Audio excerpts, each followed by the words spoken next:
आज विजयादशमी है, शाम तक तो रावण का दहन हो जाएगा। तो हमने सोचा कि क्यों ना इससे पहले उनसे कुछ बातचीत कर लें। तो सबसे पहले मैंने पूछा कि आपकी ये जो 10 सिर का चक्कर है वो क्या है। तो वो मुस्कुराकर बोले, ये ईडी, सीबीआई, ये नारकोटिक्स एजेंसी, ये आईटी सेल, ये मीडिया, ऐसे करके कुल मिला के 10 सर होते थे। अच्छा, एक और चीज़ बता दीजिए आप कि आपके रावण राज्य के कुछ एक सूत्र थे, आप रहस्य ही कह सकते हैं उसको, तो क्या था वो? कोई एकाध रहस्य आप बताना चाहें हमको।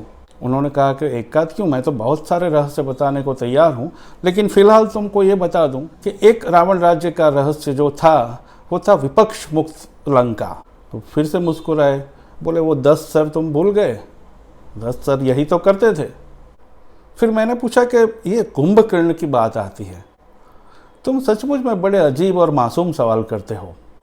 ये कुंभकर्ण जो है वो मेरी जांच एजेंसियाँ, रेगुलेटरी एजेंसियाँ थी।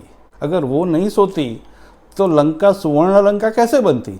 मैं तुरंत बोला, मैं उसी के ऊपर आने वाला था, सुवर्ण लंका। तो क्या ये सुवर्ण लंका जो थी आपकी, वो सचमुच में सुवर्ण लंका थी? तो बोले कि सचमुच में यानी क्या कहना चाहते हो? लंका तो सचमुच में सुवर्ण की थी, लेकिन जो सारा सुवर्ण था वो मेरे दोस्तों का था। दोस्त तो नहीं कहेंगे, लेकिन मेरे जो अनुचर थे उनका था। तो सारा सुवर्ण उनका था।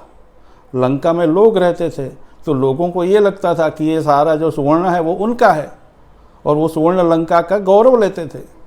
अगर तुम जीडीपी समझते हो तो ये बात समझ जाओगे। फिर मैंने कहा, एक आखिरी सवाल आपसे पूछ लेता हूँ, आपका अगर अंत करना हो, मुझे मालूम है कि ये बड़ा अविवेक है ऐसा पूछने में, लेकिन फिर भी आप यूं ही शाम को तो जाने ही वाले हैं, तो आपका अगर अंत करना हो तो क्या करना चाहिए?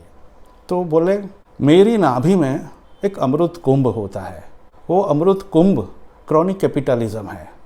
अगर तुम उस अमृत कुंभ को नष्ट कर दो तो रावण राज खत्म हो जाएगा। अगर तुमको इस बात पर विश्वास ना होता हो तो उस कुंभ को छेड़ कर भी देख लो, या तो छेड़ने वालों से पूछ लो।